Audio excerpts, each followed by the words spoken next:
Okay, so we are going to discuss today a difference in practice between Ashkenazim and Sephardim, and we'll try to figure out the logic of both positions. Okay, so I'm not sure if all the Ashkenazim in the room are aware of this, but on a daily basis, Sephardim only make one bracha on Tefillin. Okay, one bracha that covers the Shel Yad and the Shel Rosh, and the Ashkenazim make two brachot. So let's try to figure out which position is more logical and why, or logical both. So just to show you this inside, look at source 4 for a second. Let us see how Rav Yosef Karo presents it in the Shulchan Aruch. So he says, "V'niach sheyat tchila, v'yavarich la'aniach tefillin." Great. V'achar kach yaniach shalosh. Then you finish rosh. Here we go. Rav Yosef Karo. V'lo yavarich ki im bracha achat lishteihem. There it is. So Sephardim say the bracha of lahaniach is a 2-for-1 deal. It covers both parts of tefillin. No need for a bracha on the Shel Rosh. Now comes the Ramah, a little Ashkenazic interlude here. So the Ramah says, Haga, v'yesh shomrim levarich al Shel Rosh al mitzvah tefillin. Some say on the Shel Rosh you do say a second bracha. Afilu lo hifsik bein tayim. Even if there's no hefsek. He's already hinting at something, that there is a case where Sephardim make two. What's the case where Sephardim make two? Yeah, if you spoke, right? The bracha of laniach could cover both if you didn't make a hefsek. But if you made a hefsek, you would need to make a second bracha on the Shel Rosh. And then he says, "V'chein pashat haminig b'vnei Ashkenaz shevarchin shtei brachot." Okay, and in Ashkenaz, in the German and Polish communities, we make two brachot. V'tov lomar tamid achar bracha shniya baruch shem kvod malchuto lamved. And we say Baruch Shem after the second bracha. We'll get to why shortly. So let's just start out right away, guys. Does anyone have a strong feeling? What is more logical?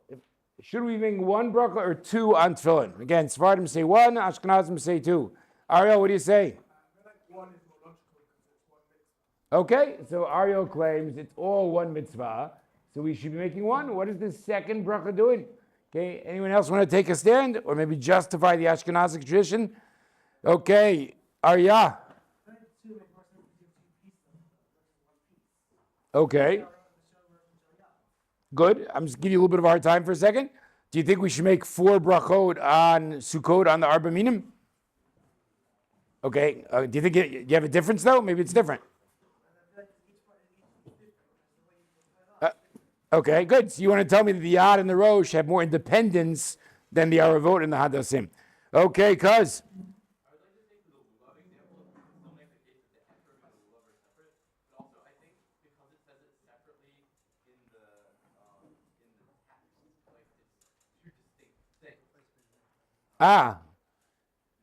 Wait, is the pasuk really so different? Ukshartem laod al yadecha v'yilu totafot beinenecha. Is that different than ulkachtem lachem b'yom harishon pri'et sadar kapot merim anafet tzavot varvenacha? Does that sound different to you? I'm not sure. Yeah, maybe that's a good case. Okay, thank you. But I would like to praise my cousin. I don't know if you guys are aware of this, but it shows you what a great yeshiva we are. Yesterday he bought a sefer of Yiddish stories. Okay, what kind of great yeshiva? We have some 18-year-old reading Yiddish stories. Okay, you can't beat that. Charlie, time for you to get on the bandwagon. Read some Yiddish stories. Emmy.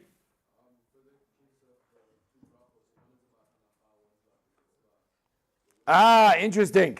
Okay, so Emmy wants to claim maybe we should look at the text of the two brachot. Maybe that'll be a clue. So if I asked you guys about the text of the two brachot, what kind of brachot do they seem to be, and is there a difference between them? Okay, Micha, what do you say? I'd say that this actually is a great point in the favor of the Ashkenazim, in that they actually have a bracha on mitzvah tefillin, and Sephardim only have a lahaniach tefillin. Okay, but what do you think? You make one, right? I make one. Sister Micha's we love intellectual honesty. Here he makes one, but he is defending two vociferously. Way to go, Micha. Just how do you understand the difference between the two brachot, though? What's each one doing? Meaning the hanacha is not making, it's making a bracha on the mitzvah, but it's not in the same intensity of the lashon. And what's our mitzvah doing? Whereas it's actually making a bracha on the mitzvah itself, rather than the hanacha. Okay, just to get the terminology down, are you arguing, sorry, this side I'll get to in a second. Are you arguing they're both what we would call birkat ha-mitzvah? Right. Okay. Yeah, sure. Okay. And if you want to go with Michael's approach, guys, that they're both Birkat Mitzvah, what might be the biggest support for this? That they're both Birkat Mitzvah? Very good. Who mumbled that? Nathaniel, excellent.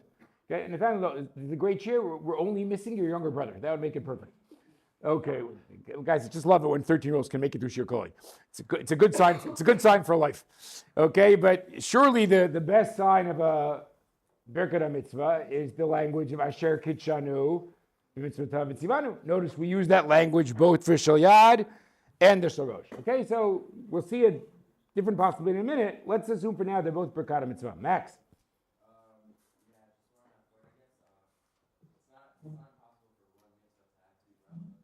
Okay, do you have an example?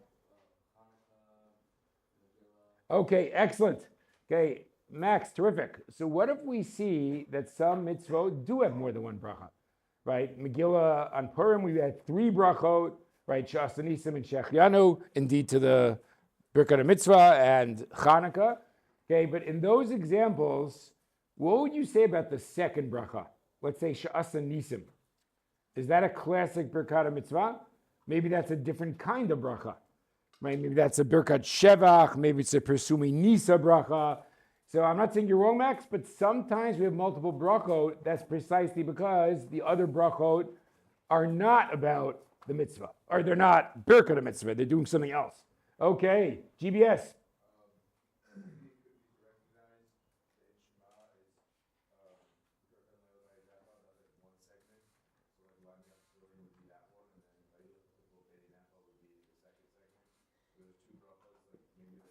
Wait, so you think the pasuk?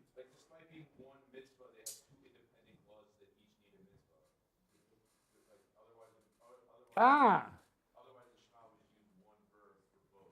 Very good. Okay, GBS just said, no, because he's backing you up there. He had a good distinction. Okay, way to go. Okay, and so what he just did there was excellent. I said, what's the difference between the pasuk of Tefillin and the pasuk of the Arba Minim? But GBS points out different verbs. That's the difference. If you're a close reader, what do I do with the Arba Minim? All of them are covered by ulakachtem lachem.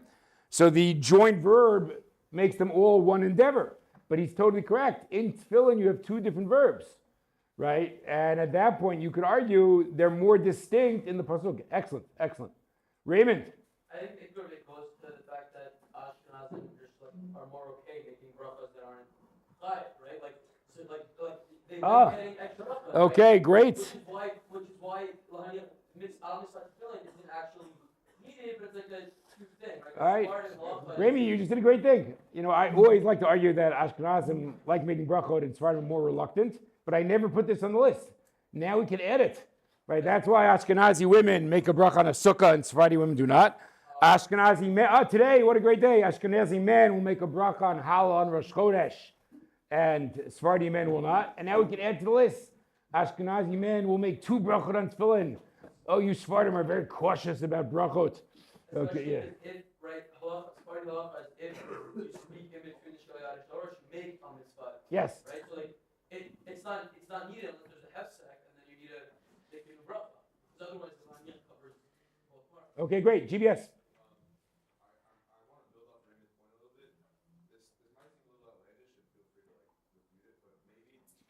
Oh, that was good. That was a good introduction. I'm excited.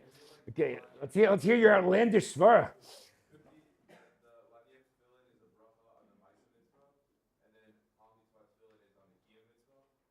Ooh, okay, interesting. A bracha on the ma. That's very lumdish. Okay, we're gonna do a different version of what you said shortly, but it is not outlandish what you said. I just can't ask one question though. Yeah. Why would only Tefillin have this duality of a bracha on the mas and a bracha on the kiyum? Because you can't start doing the mitzvah without a bracha on the ma'aseh mitzvah, so you have to start wrapping it. But you only get the kiyum mitzvah when you have both pieces on your body. So you can't start it without. Okay, not bad, not bad. Young Lamdan, yeah. Is there any Ashkenazi assumption that there would naturally be a hefsek for whatever reason? Not that I can think of. No. It's a good question, but no. Okay, guys, hold on 1 second. I'll take more comments in a minute. Just an unusual amount of good comments today. Okay, let's start exploring some of the possibilities why there'd be 2 brachot. Okay, so if everyone could turn the page, we will go to a Rashba. Now, we didn't see it yet, guys, but Rashi actually is the Sephardi position. Rashi thinks there's naturally only one bracha, unless there's a hefsek. And Rabbeinu Tam, Rashi's grandson, says there are two brachot. Okay, so let's see who the Rashba is in favor of. And you guys are going to see something very interesting. Basically, every position you guys suggested is going to be here.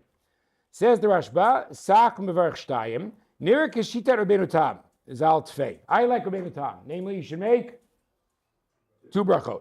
Ha'aka tenira ketikun shtei brachot l'shtei tefillin, given to shtei mitzvot hein. What does he assume actually? Unlike what a lot of you assumed? It is two separate mitzvot. What's his proof? Tefillah shel yad. Guys, I know it's a little bit funny, but tefillah is actually here the singular form for tefillin. Okay, tefillah shel yad, eina ma'akevet shel rosh. Interesting. What do we learn from Masechet Menachot? What does it mean? This is a crucial halachic word. What does it mean when A is not ma'akev B? It doesn't hold you back. It doesn't prevent performance. Like if I say the birkat mitzvah is not ma'akev the mitzvah, what am I saying? If as long as I did the act, I fulfilled it, with or without the bracha. But what does it merges in Menachot? Quite interestingly, what if I only have a tefillin shel rosh? I don't have a shel yad. Oh, let's do the contrast. It'll be even better. I didn't even realize before Shiur, guys, that Arba Minim was going to be our constant foil. But that's a good role for the Arba Minim. What happens one year if I don't have a lulav? What do I do? Nothing. Very good. Whoever said that, excellent. Why don't I take 3 out of 4? Because 3 out of 4 is the equivalent of 0. Meaning it's not a meaningful thing. The mitzvah is only 4 for 4. Excellent, right? If I have 3 out of 4, it's 0. What if I don't have access to a tefillin shel yad one day? I put on the tefillin shel rosh. Says the Rashba, that indicates they have independent status. Okay, now maybe it's because of GBS's point in terms of how we read the pasuk, the separate verb. Very good. Okay, so having good. So the first approach would be, and the strongest way to say it is, it's really 2 mitzvot, right? Yad and Sharosh seem the same, but they're 2 mitzvot. Therefore, we make 2 brachot. I guess the Sephardim would say, even if it's 2 mitzvot, they're so connected that one bracha could cover both. Okay, but that would be one easy way to justify the Ashkenazi position. Emmy.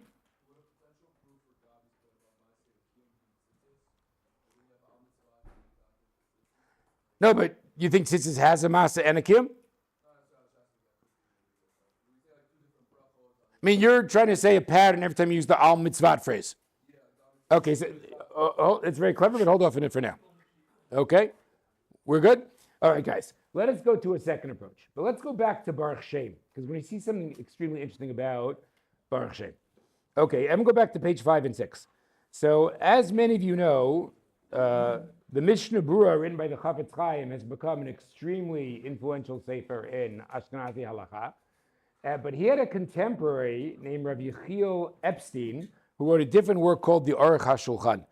And I have to admit, I am more partial towards Aruch HaShulchan. It has 2 advantages over the Mishnah Berurah. Like most things in this world, one of the advantages is also a disadvantage. Okay, and they were written roughly the same time, right? Earliest part, end of the 1800s, beginning of the 1900s. Anyone know differences between them? What are 2 advantages of Aruch HaShulchan over the Mishnah Berurah? Ro'i? Yes. Okay, very good. Why did you know that, by the way? Okay, well, you got a real education there, Maimonides. Okay, excellent. Guys, the Aruch HaShulchan goes to much greater depth. The Mishnah Berurah kind of gives a brief explanation, but if you want to trace the whole sugya, here's the Gemara, here's the Tosfot, here's the Rashba, you'll get that more in Aruch HaShulchan. Now that, of course, like most things in this world, is a double-edged sword. Why might someone prefer looking something up in the Mishnah Berurah? What if you just want the psak, right? You want to get to pretty quickly, right? Aruch HaShulchan, you're wading through the whole background to get to what you're supposed to do. But precisely for that reason, I actually prefer the Aruch HaShulchan.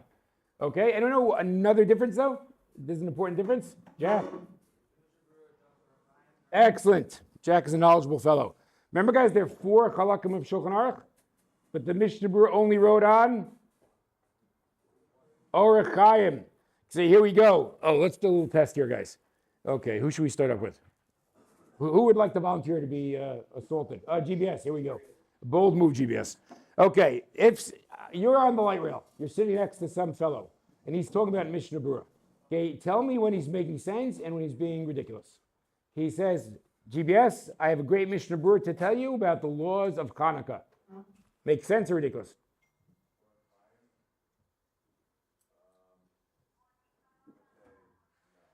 Ooh. Okay. Good adjustment. Guys, the Shabbat and the Chagim are all in Orach Chaim. Okay, what if he says to you, I have a brilliant Mishnah Berurah about what happens when you mix up meat and milk? What should you say? Make sense or you're an ignoramus? Yes, good. Okay, there is no Mishnah Berurah on meat and milk because meat and milk is in Yoredea. Okay, two more. Okay, GBS, you still willing to do it? Okay, who else would like to go? Who's bold enough to go here? Maybe I'll have to pick on somebody. Oh my God. Okay, who should we pick on? Okay, what? Nace, can we pick on you? Okay, here we go. You're a nice guy, Nace. You can be picked on. All right, Nace. So you guys, now GBS gets off the light rail. Now you get on. And this guy says to you, I have a great Mishnah Berurah about the laws of mourning. Hilchot Avilut. Yes, you're right. Avilut is also in Yoredea. That was very good. Okay, last one. He says, I have a really interesting Mishnah Berurah about the laws of Kriyat HaTorah. What do you say? Yes, all right, Nace, way to go. Oh, Nace, too bad there's another week your mom's here. That would be even better. Okay, ever got that? But what if I was curious about those other halachot? I was curious about Avelut. I was curious about Basar B'chalav. Good news, I could look it up in Aruch HaShulchan. Okay, so we got it down. That's a good thing to pick a file away for your future halakhic learning. Mishnah Berurah is more concise. Aruch HaShulchan is the whole sugya. And Aruch HaShulchan is on all four halakim of Shulchan Aruch, where Mishnah Berurah is only on Orach Chaim. Okay, great. Now, let's go back here, guys. Why do I say Baruch Shem Kvod Malchuto Lamed after the second bracha? So what have you been taught in life till now? What's the purpose of saying that if you're Ashkenaz after the second bracha? Has anyone been taught anything? Okay, double-jointed Alex Wolf, what do you say? Excellent. So did you ever have this idea that if you made a bracha, then you realize you shouldn't have? Somehow the way to, as it were, fix it is to say Baruch Shem Kvod Malchuto. So what, I'm sorry? I said I find myself doing it a lot. Okay, why, Michael, why do you frequently make extra brachot? I don't know. I don't mean to. Okay. Okay, so in any case, that's kind of an interesting thing. Someone who frequently makes extra brachot. Okay. Okay. What? Okay. Okay, so in any case, that seems like the most reasonable explanation, right? Maybe what are we Ashkenazim thinking?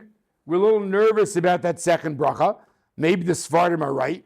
How do we deal with it? We're going to make the bracha and throw in Baruch Shem. So look at the Mishnah Berurah. That's exactly what he says. B'tov Lomar in source 5, it says the Mishnah Berurah, Mishum Chashash Savek Bracha Levatala. K'moshe Katuv B'siman Reish Vav. But now he has a problem, guys. Let's try the following question on you guys. If we do this because we're not sure we have a Savek Brachot, can anyone ask me a question about the entire halachic system based on this? Yeah, Roy?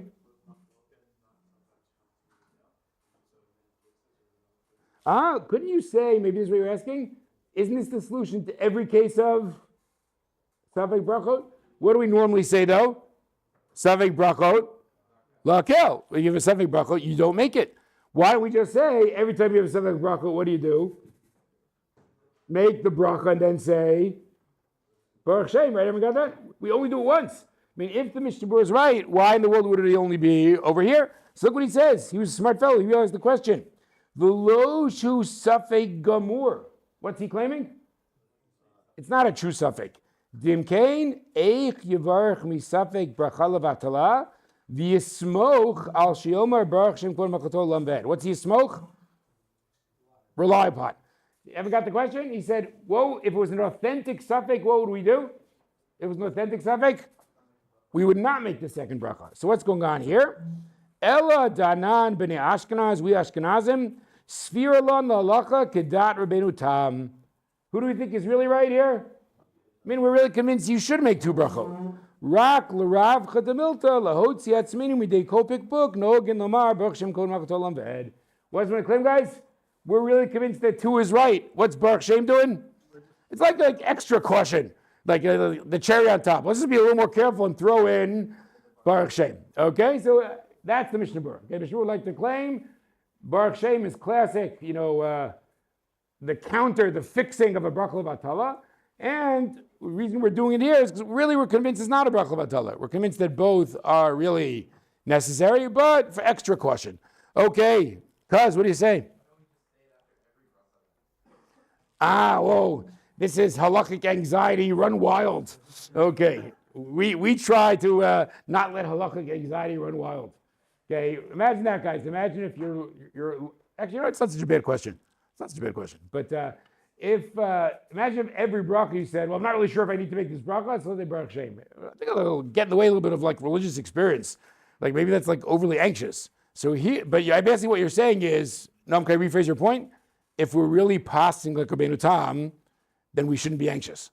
That's what you're basically saying, right? You're not really saying we should just make it every time. Yeah, I think you're really saying, well, if we paskin, we paskin. Let's just be confident in our psak, go with Rabbeinu Tam, and we're good to go. Ezra.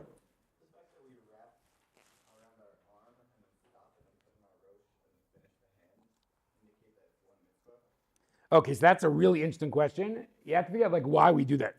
Okay, which maybe we'll discuss another time. For many reasons. What? Because I cannot remember why we do that. Okay, so we'll have to get. That's a very good question. Very good question. Ben Cohn, I'm going to start with you a little bit. Are you distracted over there? Okay, so why don't you put your device away and join the rest of humanity? Okay, actually, no. If you kept your device, you'd be the rest of humanity. Why don't you abandon humanity and join the rest of us? Yeah. Okay. Is it not that most of what is done on the hand is minhag and not purely? It doesn't. Yeah, that might be that is part of it. That is part. In fact, if I recall correctly, I believe Rav Soloveitchik did not do that. There's a story in Rav Schechter's book on Rav Soloveitchik Nefesh Harav. I think I remember this story correctly. I'll have to look this all up, guys. Where Rav Soloveitchik would put the whole shalyad on and then just put on the shorosh. And somebody asked him why he did it, and the Rav didn't want to confuse the fellow because it was like his personal minhag. He said, "Oh, I just forgot," but it wasn't the truth. The truth was that he just had a different practice. But I have to check that all up. Okay, I will look it up before next week. Okay, great. So let's go to the Aruch HaShulchan. As I mentioned, he was kind of a contemporary of the Mishnah Berurah, and he is a totally different vart, and he totally agrees with my cousin. Okay, everyone skip to the third line of the Aruch HaShulchan, page 6. Does anyone know that abbreviation? Not the first one, the second one. It is a great one. Well, let's do the first one first, actually. What's the first abbreviation on the third line? What was it? No, the first one. What's the first one? It's long. It's got 6 letters. Baruch Shem Kvod Malchuto Lamed. Good. What's the second one? Has anyone? Second one? Where are? No, guys. On the third line. On the third line. Has anyone heard the following Aramaic phrase? It's a great phrase to know. Mimanav shach. What does mimanav shach mean? It means either way. It's when you're saying when either way you come to the same conclusion. It could be either way it makes sense or either way it doesn't make sense. But that's what a manav shach means. Okay? We're good? All right, let's say, okay, Charlie, can I go after you a little bit? Are you okay? Okay, let's say we're trying to figure out, is Charlie going to go to the Chadar Ochel today for lunch? Okay, so we say, someone says, well, maybe it depends. If they serve grilled cheese, he's not going to come. Okay, but if they serve... Oh, he's good. When do you come? Fine. If they serve tofu, he's going to come. If they serve grilled cheese, he's not going to come. Somebody else says, you got it all wrong. Mimanav shach, he will not come. Right? It does not. He does not care what they serve. Okay, so that is mimanav shach. So let's see how mimanav shach works over here. The mimanav shach, im hadavar merufa biyadenu, v'lachein yom harbach shem kol oled, lam lo levarch shtayim. See, basically, is my cousin's point. I understand. If we're really underconfident about the second bracha, what should we do? If we're genuinely underconfident, don't make it. Savik brachot, lakel. V'ima din barur biyadenu. If we're confident, imkain lama lalamar baruch shem kol machdalim bed. Exactly. No, there you are. Says the Aruch HaShulchan. Second or I do not like the Mishnah Berurah solution. Right? Either we're underconfident and shouldn't make the bracha, or we're confident and should make it without Baruch Shem. How do we get to this middle ground where we make the bracha but throw in Baruch Shem? So look what he does, guys. Very very innovative shot. Everyone see where it says Yud Bet there? Here we go. Rabbi Yechiel Epstein's come with a great shot. V'la'niyot daiti nireh, da'amirat baruch Shem kol ved, eino mitam savik bracha, ela mitam acher. Right, what does he say? Sometimes you have to look beneath the surface. It looks like we're just doing the suffix bracha thing, the bracha levatala thing. What's his claim? That's not what we're doing. So what are we doing? Here we go. V'avsha poskim katu shumitam zeh, mikoma kama minag nirli mitam acher. Dine kvar digdaknu. Now our two sugiyot are going to come together, guys. Our first question was why there are two brachot for the Ashkenazim. Okay, our second question was, what's this Baruch Shem doing? Ready, guys? It's all going to come together. Life is good when things come together. Okay, how do we lose Raymond? Where'd he go? That's it. He made his comment, and that was it. He just wanted to make one comment. Okay. Now, this, some of you are heading this direction, guys. What might be the key? What if the second bracha is a totally different kind of bracha? The birkat al mitzvah tefillin, he birkat hoda. What is it? It's not a bracha on the mitzvah, it's a bracha of thanks. This might be a pun, guys. HaKesher HaGadol Shemekasher Yisrael Avim Sheba Shamayim. Okay, what's the claim? What is tefillin? Tefillin somehow creates this unique connection between the Jew and his maker, between the Jew and God. So the second bracha is not about the mitzvah, okay? It's not exactly your point, GBS, but it's not so far away. It's not, and MEU as well. It's not on the action of the mitzvah, it is on the idea of tefillin, the wonders of tefillin. Now, I realize, guys, it does start with Asher Kitchano, but doesn't it work out nicely with Emmy's point? We're saying, al mitzvah tefillin. What's lahaniach about? Lahaniach is about the action. That's the Maseh mitzvah. But wait, but here it's al mitzvah. That's not about action, right? It's not about putting it on the shorosh. That is about the institution of the mitzvah. So he wants to claim this is a separate bracha. It is a birkat hoda. Okay, I have a good analogy of this. Again, Max had a good one before. Has anyone been to a Brit Milah lately? Okay, there you go. Who's Brit we what? Oh, wow, the chassid, my former student. How was it? Okay, what kind of chassid is he now? He's a Breslov, okay. Here we go. I guess I had a lot of influence on that guy. Okay, so what brachot are made at the Brit? What brachot are made, guys? So there's one that's Asher Kitshanu b'mitzvotav v'tzivanu al hamilah, but there's also a bracha called, and another bracha, it's a very beautiful bracha. Lachniso bebrito shel Avram Avinu. Okay, you guys remember that? Can we all agree that's not a birkat mitzvah? That's about, we like the institution of milah, and it involves entering a covenant. So maybe this is similar. There's one bracha on the act and one bracha on the larger implications. Okay, now one more point, guys, and I'll take, I see there are a lot of hands up, which is great. Then he says, where do we see that, again, what does it say in the Tefillin? What's the text, of course? The first text, the most famous one of the four texts in the Tefillin, Shema. And, guys, in the rabbinic tradition, where does Baruch Shem first rear its head? Right? Remember there's this famous midrash where Yaakov talking to his sons? Right? And there's a Shema Yisrael responded to with Baruch Shem. Says the Aruch HaShulchan, Baruch Shem is not about bracha levatala. It's not about something brachot. It's about furthering the Tefillin and Shema theme. Right? We make a bracha about how great Tefillin is, and Tefillin includes Shema, so we respond with Baruch Shem. Again, it's about furthering the theme and not about something brachot. I'll take all the comments, guys, but let's just review two things. We now have two theories for the Sephardim. Okay, for the Ashkenazim, sorry. Ashkenazim, why do we say two brachot? If we ask the Rashba, what would he say? Rashba would say, because there's two mitzvot. They're not the same mitzvah. They look the same, but they're not. They're two separate mitzvot. That's why one is not ma'akev the other. If we ask the Aruch HaShulchan, what would he say? It's not about one mitzvah or two mitzvah. It's about two different kinds of brachot. One is a bracha on the act. One is a bracha on the institution. We're giving thanks to the institution. Secondly, why do Ashkenazim say Baruch Shem after the second bracha? If I'm the Mishnah Berurah, it is classic damage control. Let's make sure it's not a bracha levatala. Okay, says the Aruch HaShulchan, that's not logical. Either we should not make the bracha or we should just be confident. Says the Aruch HaShulchan, it's actually a response to the second bracha. Second bracha is about the wonders of Tefillin, and that includes Shema. we respond to Shema with Baruch Shem. All right, EGS.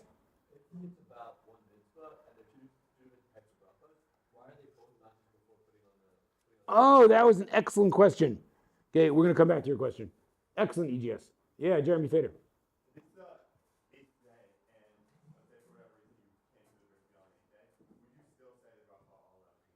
No, but you tell me why not. Why not though? Yeah, meaning you didn't enter into the covenant.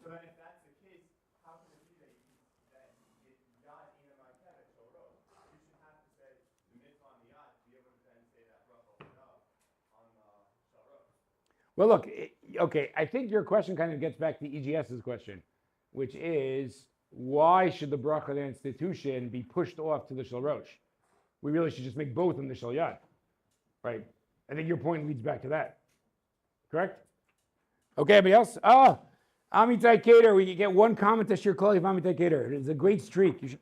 You're like the Cal Ripken of Shiur Klali. Okay, I know you don't understand that, but it's okay. Okay.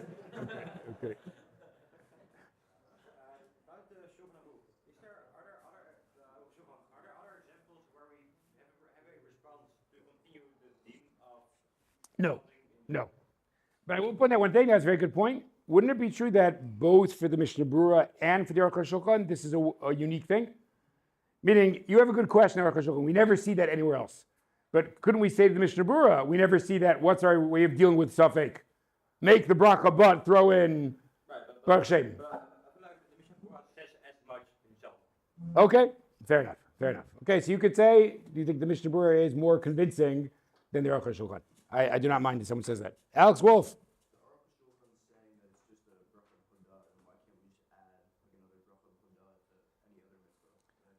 Very good. So I think one would have to say that not every, this actually be a really interesting study.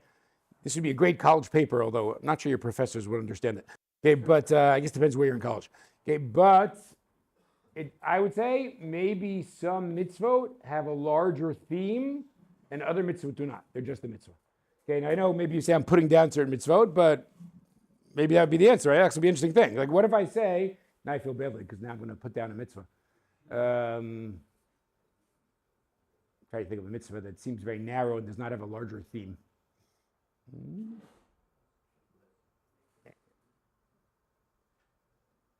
All right, I'll do this. I don't know if it works, but let's just try anyway. Okay, what if I say that the mitzvah of hafrashas challah does not have a larger theme? It's just this thing I'm supposed to do. Okay, so there would be no other bracha to make. But what's true about Brit Milah, we're claiming? It is not just an individualized act, it is also something fundamental to Jewish identity, right? Entering the covenant. I don't think that's such a stretch to say that. So, but Alex, you're right, though. It would be very interesting now to say which mitzvot have this extra element and which mitzvot do not. If the Aruch HaShulchan is right, what will we have to argue? For sake of argument, that Tefillin is somehow more influential than, I don't know, tzitzit. Right? How come tzitzit doesn't have two brachot? Apparently we view tzitzit more narrowly, but Tefillin we use as this really big deal in our connection to God. But I agree with you, though, that is questionable. I'll say this, Alex. I'm more convinced by the Brit Milah example than by the Tefillin example. You okay with that?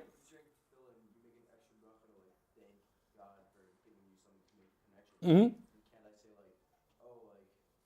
about matzah on Pesach? I say hamotzi and then I say. Okay, great, guys. So we are now going to see someone who raises the two questions you guys raised. Everybody turn the page, please. To source 8. Okay, he is one of my favorite achronim. Okay, he's not well known, but I'll tell you why he's important. Okay, the Keren Ora was a man named Rav Yitzchak from Karlin. Now I know some of you might be confused because you know there's such a thing as Karliner Hasidim. Okay, but sometimes someone's just from that town. It doesn't mean he was a chassid. Okay, Yitzchak Karlin was not a chassid, but he is from Karlin. And I will tell you why I like him. First of all, he wrote on a lot of Masechtot that we don't have other Svarim on. Meaning, if I asked you guys, in which Seder would you think there are Masechtot that are underdeveloped, don't have so many Perushim? Which Seder would you, well, let's try the other way, guys. Which Seder do you think you'll tend to find a ton of Perushim? Or which 3? Can we agree that Moed, Nashim, Nezikin are going to have a ton? Right? There's no shortage? Okay, I guess now it's pretty clear. Okay, what Seder has a lot of Talmud Bavli, but not a lot of Perushim? Kachim. Okay, don't forget, remember guys, even though they were in practice, they did write Bavli on Kachim. Remember, there's no Bavli on almost all of, actually, just 1 second, guys. general Jewish knowledge everybody has to have. They did not write Bavli on all of Tara, with the exception of Nida. Excellent. Nida has Bavli. They did not write Bavli on all of Zra'im, with the exception of Berakhot. Oh, you guys are very knowledgeable. Terrific. But they did write Bavli on all of Kachim. But if you might imagine, here you go. Let's say you're Zevike, a very serious guy, in your Hawaiian shirt. You want to write a parish. He's probably more drawn to, I'll write a parish on Baba Kama, or I'll write a parish on Psachim, right? He's not going to write a parish on flower offerings in Menachot. Okay, the only guy who might be different would be, of course, right over here. Okay, Ezra Helfand would be drawn to writing a parish on Kachim. Okay, but he's not here to bask in the glory. Okay, but the Karen Ora wrote on Kachim Mesechtot. So I find it very helpful. Because if I'm learning Kachim, there's no Rashba, there's no Ritva, right? I'm struggling a little bit, there's no Pnei Yoshua. Lo and behold, there is a Karen Ora. Not only that, but the Karen Ora didn't skip the Agadic sections.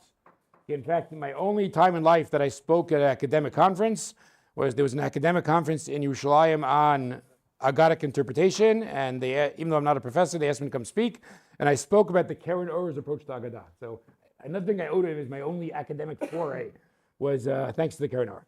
Okay, so here we go. Let us see the Karen Ora. He's going to ask two killer questions that I think are combined EGS and, who just had a good question over there? And Alex. Okay, here we go. Let's look at the Karen Ora. The Tamo shel Ri Halevi Zal B'Tasham Dal Mitzvat Hu Al Ot V'Zikaron Ulhaniachu Al Hanacha Shel Makom HaMitzvah. Now, basically, isn't that very similar terminology to what we saw in the Aruch HaShulchan? I realize he doesn't use the word hoda on the kesher, but what does he call it? It's not on the placement, it's on which other aspect of tefillin does he focus on? Al mitzvah, it's about? What did he just say? It is the oat aspect of tefillin.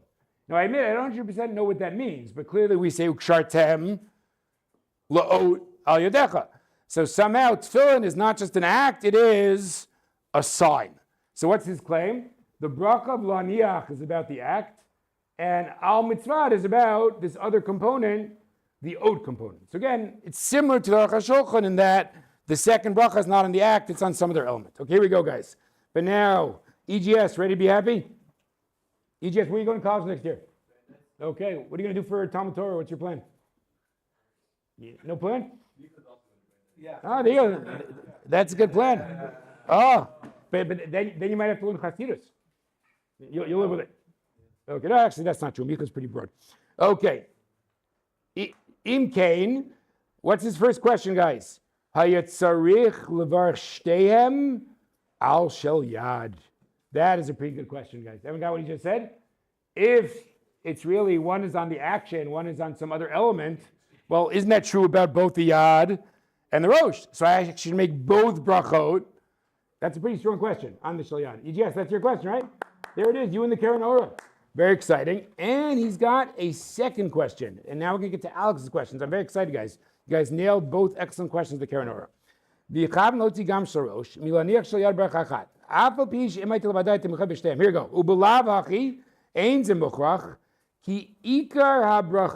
Here we go, guys. Alex Wolf, this is you.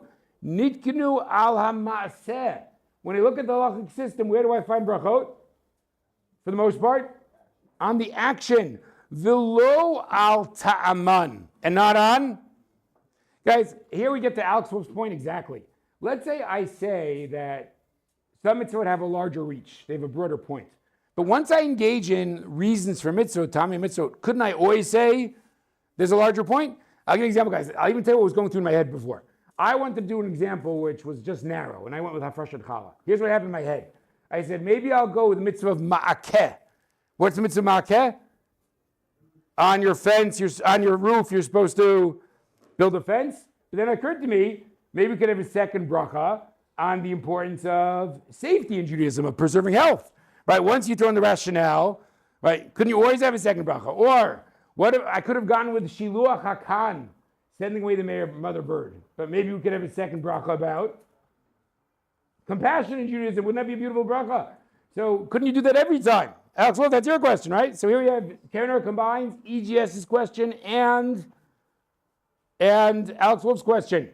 Okay, look what he says now. Dim Kane, b'matza umar nami levarach shtayim. Right? al mitzvah matzah ki la'ot al b'tzeikat avotenu. Why don't we have one bracha about just the act of achilat matzah, another bracha about the history of Yetziat Mitzrayim? Okay, so those are two pretty strong questions. Okay, does anyone have a potential answer to either of them? Okay, we're running out of time here, guys. Let's see if we can justify what we've said here. Again, we've had so far basically two explanations for the Ashkenazim. Either Ashkenazim simply say it's two different mitzvot. Once it's two mitzvot, we're going to make two brachot. Or the Ashkenazim say, no, you misunderstood. It doesn't matter how many mitzvot it is. One is on the Maseh mitzvah, and one is on some other element of the mitzvah, right? GBS said the Kiyum, right? The Aruch HaShulchan said the kesher between us and God. Karen Orr quoted approach, it's about the oath. Okay, but can we answer these two questions? Or? Tefillin is kind of unique because it's a mitzvah that very much has two elements to it, even like physically, because it has something on the hand, which is like the physical doing, and something on the head, which is like the Okay, excellent. So Or wants to say, maybe we would do it in other mitzvot, except that other mitzvot don't have a division. That's an excellent point, Or. Like, let's say I wanted to divide up Mikra Megillah. But there's only one act. The only act is reading the Megillah. So I make all the brachot beforehand. Okay, excellent. I want to try something a little different.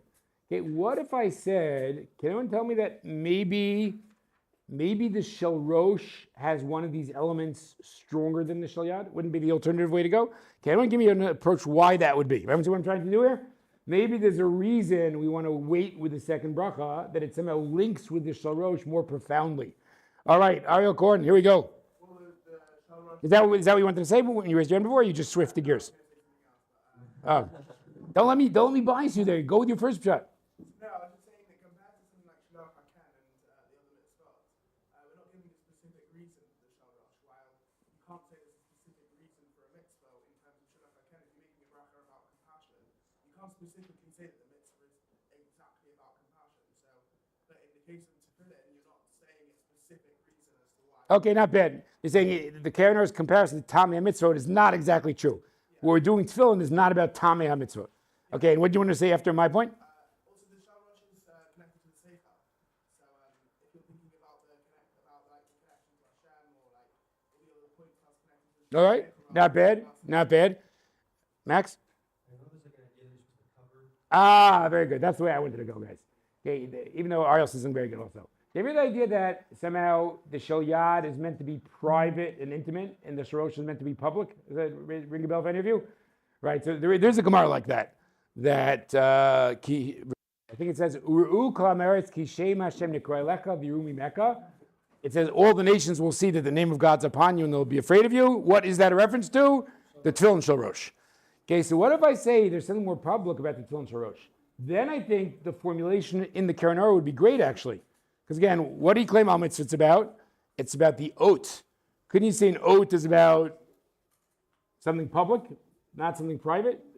So maybe the answer to EGS's question is that, when I'm just doing the act, the Shel Yad is certainly the act. So the Shel Yad merits the bracha of Lahaniach.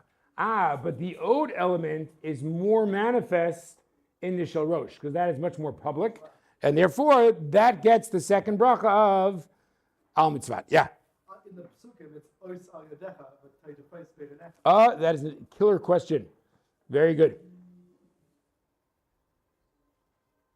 Okay, so you know what I might have to do? I might have to say the same shot and just leave out the word oat.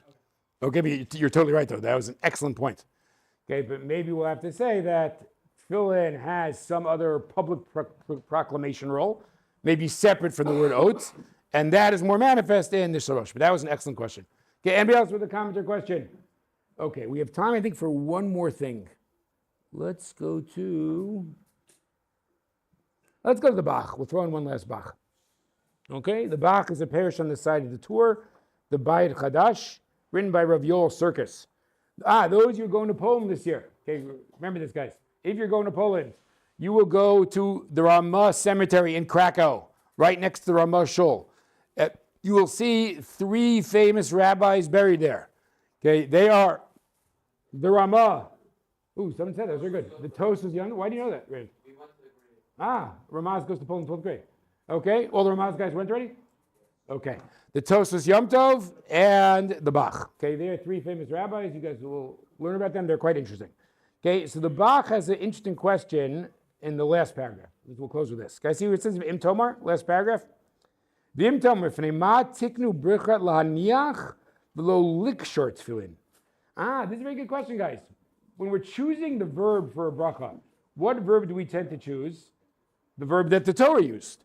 For example, what verb do we choose for the sukkah bracha? Leishev. Why do you pick leishev? Because the pasuk says basukot teshvu. That's what we tend to do. So it doesn't say lahaniach tefillin in the Torah. It says likshor ukshartem. So really the bracha should be likshor tefillin. Very good question. Then he says, let's look at V'yesh Lomar. This is, I think, a very good answer. V'yesh Lomar, the ikar mitzvah tefillin, who? Shimunakim alav kol hayom. That is a very clever point. Guys, our experience of tefillin is a little bit misleading because we decided that it's too hard for us to be serious all day, right? I definitely am not serious all day. I can't even make it seriously through one year going. Okay, but so therefore we say, let's limit it. We're only going to put on tefillin for chakras. Then we'll take it off. But in reality, what's the mitzvah of tefillin? All the time, right? There is no inherent connection between tefillin and shacharit. But if you say likshor, what does it imply? The mitzvah was that moment when you tied it on. And then you're kind of done.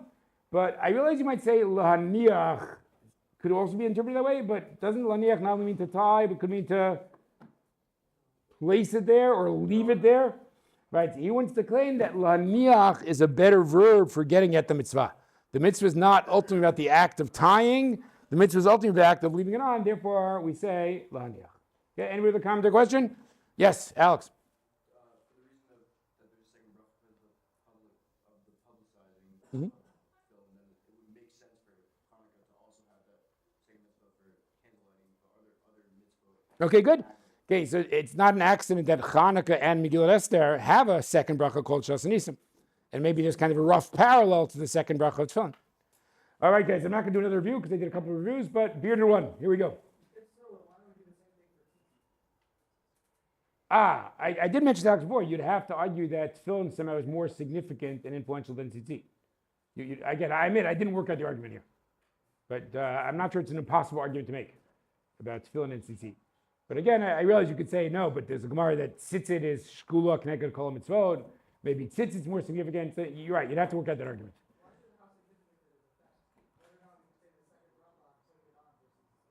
Oh, I misunderstood your question. I'm sorry. Okay, I did not understand the wisdom of the bearded one's question.